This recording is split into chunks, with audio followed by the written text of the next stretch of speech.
Hello everyone, welcome to CSI net Pathshala. और ये है पार्ट 2 बर्जमैन्स रूल का, जिसमें कि हम एक्चुअल बर्जमैन्स रूल क्या है उसके बारे में डील करेंगे।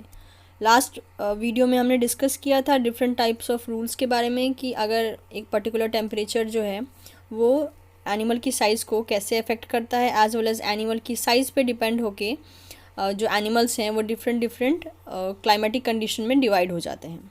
और इसी कंसेप्ट से रिलेटेड हम लास्ट में क्वेश्चन कुछ सॉल्व करेंगे जो कि प्रीवियस ईयर में आए हैं, that is from CSIR net. तो पहले कुछ चीज़ों को रिवाइज कर लेते हैं जो कि हमने प्रीवियस वीडियो में पढ़ा था कि अगर वार्म एरिया के जो एनिमल हैं वो होंगे स्मॉल इन साइज़, जिसके कारण क्या होगा कि उनका सरफेस एरिया लार्ज होगा, वॉल्यूम स्मॉल होगा, और उसके कारण हमें जो surface area to volume ratio मिलेगा वो होगा लार्ज या फिर हाई।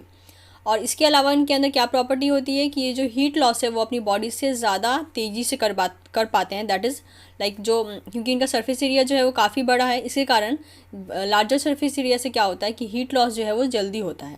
तो हीट लॉस जो है इनके में फास्टर होता है, और इसीलिए ये जो एनिमल है वो होते हैं suitable for hot and the warmer climates. अगर बात करें कोल्ड एरिया की, तो कोल्ड एरिया में हमें जो एनिमल्स देखने को मिलते हैं वो मेनली होते हैं लार्ज इन साइज़, जिसके कारण क्या होता है कि उनका सरफेस एरिया काफ़ी छोटा होता है और वॉल्यूम जो है वो काफ़ी लार्ज होता है। एग्जाम्पल के लिए हमने बात किया था पोलर बियर के बारे में, और as a result of this surface area and volume, जो surface area to volume ratio मिलता है वो हमें काफ़ी लो मिलता है। इनका सरफेस एरिया बहुत छोटा होता है, इसके कारण क्या होता है कि हीट लॉस जो है वो बहुत ही ज़्यादा मिनिमाइज वे में होता है, जिसके कारण क्या होता है कि जितने भी कोल्ड एरिया के एनिमल्स होते हैं वो मैक्सिमम अमाउंट ऑफ हीट जो है अपनी बॉडी में रिटेन करके रख पाते हैं, और इसीलिए इन्हें बेस्ट माना जाता है फॉर द कोल्डर क्लाइमेट। तो अब बात करते हैं एक्चुअल बर्जमैन्स रूल के बारे में। तो बर्जमैन्स रूल जो है वो एक बेस्ट एग्जाम्पल है जो कि हम देखते हैं एंडोथर्म्स की एडेप्टेशन में, यानी एंडोथर्म्स ने अपने आप को कैसे अडॉप्ट करके रखा है उस चीज़ को डिफाइन करता है बर्जमैन्स रूल। और एंडोथर्म आपको पता है कि ऐसे एनिमल होते हैं जो कि अपने मेटाबॉलिक एक्टिविटी से खुद हीट जनरेट करना जानते हैं, एज वेल एज उस हीट को वो अपनी बॉडी का जो टेम्परेचर होता है उसे मेंटेन करने के लिए यूज़ करते हैं। तो इसे हम बोलते हैं एंडोथर्म्स, या फिर हम इसे होम्योथर्म्स भी कह सकते हैं। तो जो बर्जमैन्स रूल है वो समहाउ इसी एडेप्टेशन को डिफाइन करता है कि एंडोथर्म्स में जो ओवरऑल एडेप्टेशन है टेम्परेचर को लेकर वो कैसे हुआ है। So according to the Bergmann's rule, population and species of larger size are found in colder environment and the species of smaller size are found in warmer region। तो Bergmann's rule वही चीज़ें define कर रहा है जो कि हमने just previous slide में पढ़ा। तो according to the Bergmann's rule ये कहना है कि जो भी लार्जर साइज एनिमल है they are best suited for the colder environment और कोल्डर क्लाइमेट। जितने भी ठंडी इलाके वाली जगह हैं वहाँ पे हम जिस भी जानवर को देखेंगे वो जो एनिमल्स हैं वो क्या होंगे, लार्जर इन साइज़। और एज़ कम्पेयर टू दैट अगर हम वार्मर एरिया में देखें तो जो भी हमें एनिमल्स वहाँ देखने को मिलेंगे वो होंगे स्मॉलर इन साइज़। और ये जो रूल है वो हमें दिया था Carl Bergmann's, that is in 1847। Okay, तो बर्जमैन्स रूल के अकॉर्डिंग बर्जमैन्स रूल ओवरऑल किस चीज़ के साथ डील कर रहा है, एनिमल के साइज़ के साथ, और एज वेल एज उसका साइज़ जो है वो कैसे वैरी होगा डिपेंडिंग अपॉन डिफरेंट क्लाइमेट्स, उस चीज़ के साथ डील कर रहा है। As well as third point में मेंशन किया गया है कि Bergmann's rule is most often applied to mammals and birds which are endotherms. तो ये चीज़ आपको बहुत अच्छे से याद रखनी है कि बर्जमैन्स रूल जो है वो सिर्फ और सिर्फ एंडोथर्म्स के लिए ही अप्लाई होता है, एक्टोथर्म्स के लिए अप्लाई नहीं होगा। ओके, क्योंकि हम ये जो एडेप्टेशन पढ़ रहे हैं वो सिर्फ एंडोथर्म्स में पढ़ रहे हैं। तो आपको ये चीज़ याद रखनी है कि चाहे बर्जमैन्स रूल हो चाहे एलियंस रूल हो, ये दोनों के दोनों रूल जो हैं वो सिर्फ और सिर्फ एंडोथर्म्स पे ही अप्लाई होते हैं। इसीलिए बहुत से एक्सेप्शनल केसेस भी हैं इस पर्टिकुलर रूल से related, but somehow like we are not going to discuss that. तो लास्ट लाइन में ये मेंशन किया गया है कि larger animals have a lower surface area to volume ratio than a smaller animals, so they radiate less body heat per unit of mass and therefore stay warmer in the cold climate, जो कि हमने just last video में discuss किया कि जितने भी larger size animal है उनका सरफेस एरिया क्या होता है, स्मॉल होता है, जिसके कारण वो हीट लॉस बहुत ही मिनिमाइज वे में करते हैं, और उससे कारण वो मैक्सिमम अमाउंट ऑफ हीट जो है वो अपनी बॉडी में ही रिटेन करके रखते हैं, और वो हीट उनको कोल्डर इन्वायरमेंट में सर्वाइव करने में हेल्प करती है। तो अगर इसका एग्जांपल ले तो हमें जो ठंडी के इलाकों में या फिर कोल्डर रीजन में जो हमें एनिमल मैक्सिमम देखने को मिलते हैं वो क्या होंगे, लार्जर साइज़। एग्जांपल के लिए हम कंसीडर कर सकते हैं पोलर बियर, जो कि हमें पोलर रीजन में मिलता है।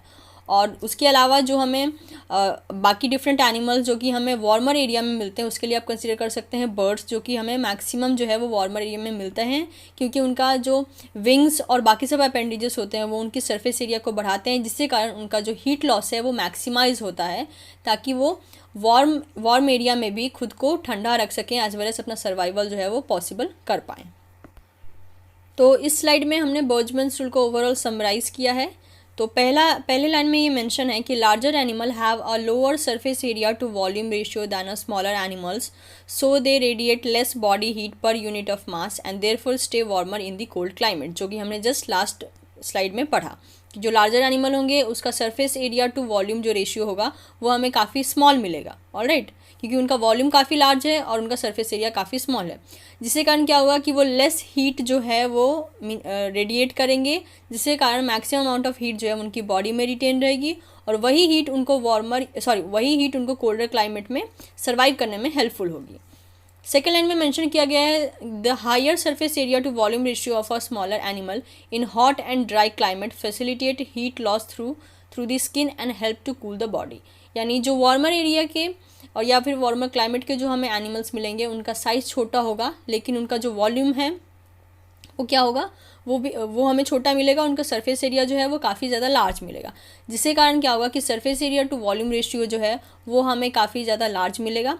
और इससे कारण क्या होगा कि एज बिकॉज इनके पास जो सरफेस एरिया है वो बहुत ज़्यादा है, तो ये जो हीट है वो काफ़ी ज़्यादा अमाउंट में लूज़ करेंगे, और यही जो हीट है ओवरऑल मतलब जो भी हीट का लॉस हो रहा है उसी कारण क्या होगा कि ये वार्मर या फिर ड्राई एरिया में खुद को सर्वाइव करने में सक्सेसफुल हो पाएंगे।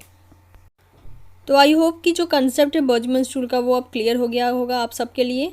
तो एक क्वेश्चन देख लेते हैं जो कि 2018 जून में आया है।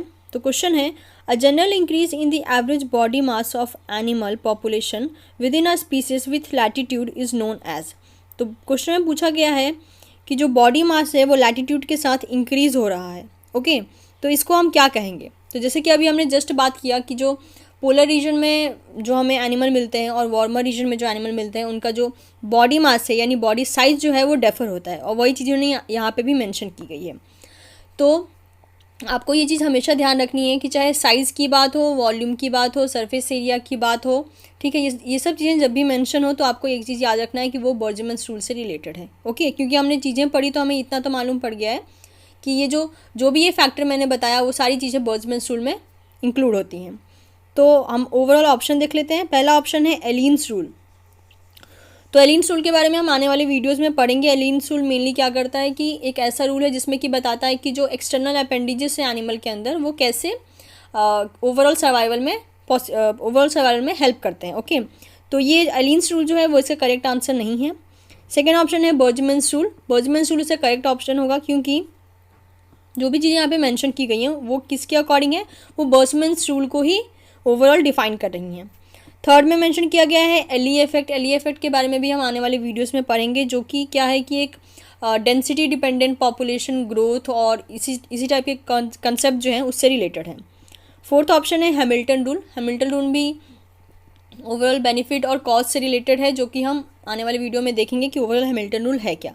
तो बस हम इतना कंक्लूजन निकाल सकते हैं कि जो इसका करेक्ट आंसर है वो होगा answer number 2, that is the Boltzmann's rule, क्योंकि ये जो डेफिनेशन दिया है इन्होंने वो समहाउ बोल्ट्जमैन्स रूल को ही इंडिकेट कर रहा है। अगर आपको बाकी सारे टर्म्स जो कि इस क्वेश्चन में दे रखे हैं वो आपको पता ना भी हों, फिर भी आपको एक्यूरेट आपका कंसेप्ट जो है वो बोल्ट्जमैन्स रूल के बारे में क्लियर हो, तो भी आप ये क्वेश्चन कर सकते हैं। नेक्स्ट क्वेश्चन है 2014 से। क्वेश्चन है individual with greater mass have a smaller surface area to volume ratio which helps to conserve heat, this is known as. तो यहाँ पे उन एनिमल्स के बारे में बात किया गया है जिनका साइज़ काफ़ी बड़ा होता है, यानी वो एनिमल जो कि हमें कोल्डर क्लाइमेट में देखने को मिलते हैं। तो बोला गया है कि उनका साइज़ जो है वो ज़्यादा होता है, इससे कारण क्या होता है कि उनका जो surface area to volume ratio है वो हमें बहुत ही स्मॉल मिलता है, क्योंकि उनका वॉल्यूम ज़्यादा होता है।